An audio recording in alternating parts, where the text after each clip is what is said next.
आशा वर्करच्या आणि गटप्रवर्तकांच्या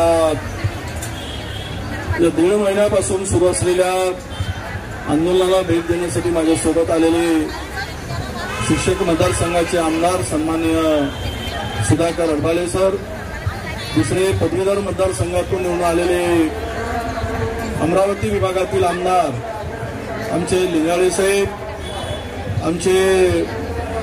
आमच्याच मतदारसंघातील नेहमी कामगारांच्या प्रश्नासाठी लढा देणारे विनोदराव जोडगेजी आणि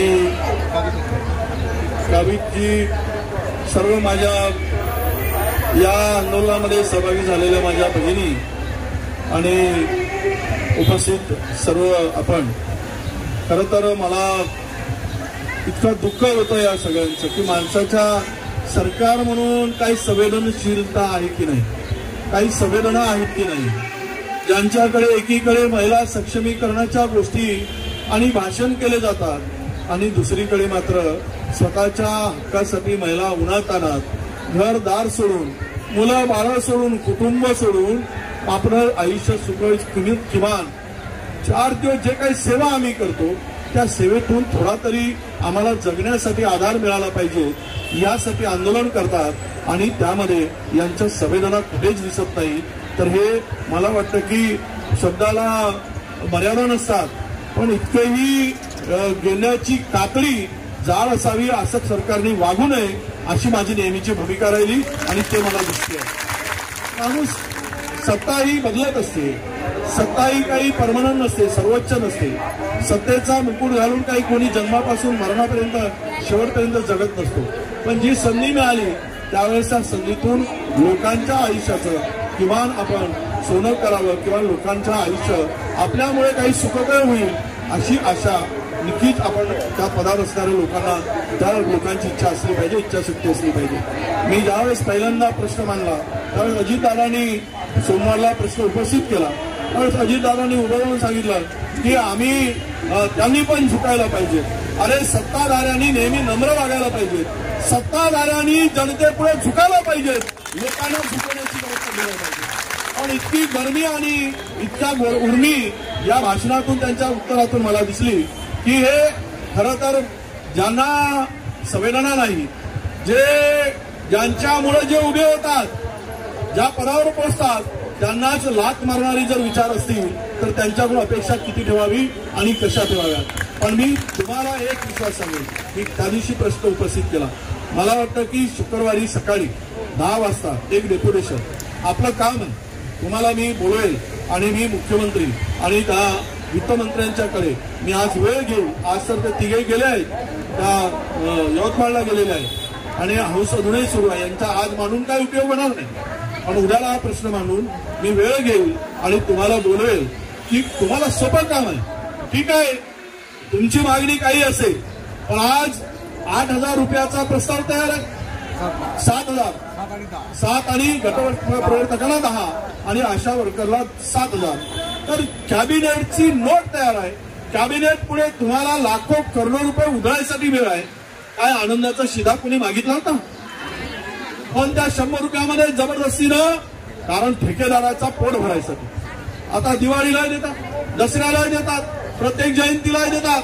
3,000 कोटी रुपये या नालायकांनी स्वतःच्या ठेकेदाराच्या पैसे कमवायसाठी लागते. इतक्या हरामखोर वृत्ती. आता शब्द यापेक्षाही कठीण वापरू शकतो.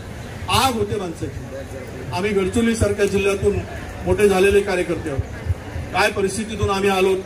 आज विरोधी पक्ष नेता जरी असलो तरी तुम्हाला काय करणार आहेस.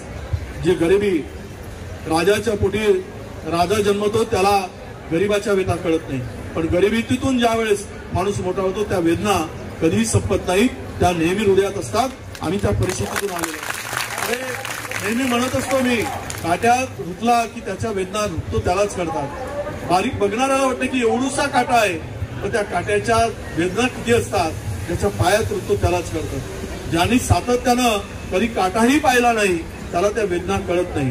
म्हणून तुमच्या वेदनाची जाणीव मला न समजणे इतका मी त्याच परिस्थितीतून आलो आहे आणि ती वेदना मी हृदयात साठवून तो प्रश्न सोडवण्यासाठी मी नेहमीच काम करत असतो. तुम्हाला माहित आहे विनोदरावला जिथे आंदोलन होईल त्या ठिकाणी पोहोचण्याचा माझा नेहमी प्रयत्न राहिला, न्याय देण्याची माझी नेहमी भूमिका राहिली।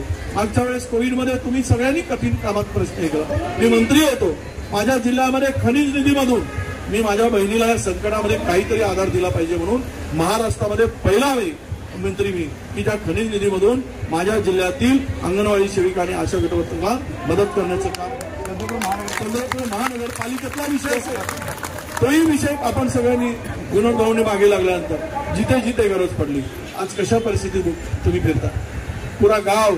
खरं तर महिलांना, खेड्यातल्या महिलांना पहिल्यांदा आधार कोणाचा वाटत असेल तर तो माझ्या आशा वर्करचा वाटतो। आणि या सगळ्यामध्ये तिच्या वेदनाला पहिल्यांदा वेदना कमी करण्याचं काम करणारे तुम्ही। अरे गरीब भागातील शेता खेड्यापाड्यातील महिलांच्या वेदना या नालायक लोकांना काय माहित आहेत। आम्ही म्हणतात आम्ही रिक्षा चालवत होतो, कोणी म्हणते की रिक्षा चालवतातून मुख्यमंत्री झालो, आणि रिक्षा चालवताना मुख्यमंत्री झाला असतात तर रिक्षा ओढणाऱ्याच्या घामाची कदर म्हणजे माझ्या आशा वर्करच्या मेहनतीचा फळ तुम्हाला दिसला असता, त्याचे कष्ट तुम्हाला दिसले असते, पण तुम्हाला दिसला असा लोक जुत्ते काय जे काही त्यातून मी तर उद्याच आता बजेटवरही कळणार आहे। आजही आज आता मला बोलणं होणार नाही, पण उद्या बजेट आहे किंवा आमचा प्रस्ताव आहे त्यावर मी मांडलेला प्रकाश टाकणार आहे आणि त्यांच्याकडून मी शब्द घेणार आहे। तुम्ही कधी बैठक बोलत आहे सांगा, मी या सगळ्यांना घेऊन येतो आणि आज हा प्रश्न सोडवा अशी मागणी मी करणार आहे। तुम्हाला छोटे छोटे कर्मचारी, तुम्ही छोटे छोटे सेवेकरी आहेत, कर्मचारीही म्हणत नाही, सेवेकरी आहात खरं म्हणजे। मला तरी वाटतं कुठल्याही लोकप्रतिनिधीपेक्षा तुमची सेवा ही महान आहे, कारण ज्यावेळेस तुम्ही कष्ट ज्यावेळेस संकटात धावून जात आहे त्यावेळेस कुठलाही माणूस धावून जात नाही, त्या प्रसंगात धावून जात नाही, हे तुम्ही काम करत आलात। मला तुमच्या या सगळ्या प्रश्नाला घेऊन नक्कीच न्याय देण्यासाठी मी शर्तीचे प्रयत्न करेल हा विश्वास देतो आणि मला हाऊस सुरू असल्यामुळे जायचं असल्यामुळे मी इथेच थांबतो। धन्यवाद। जय हिंद, जय महाराष्ट्र।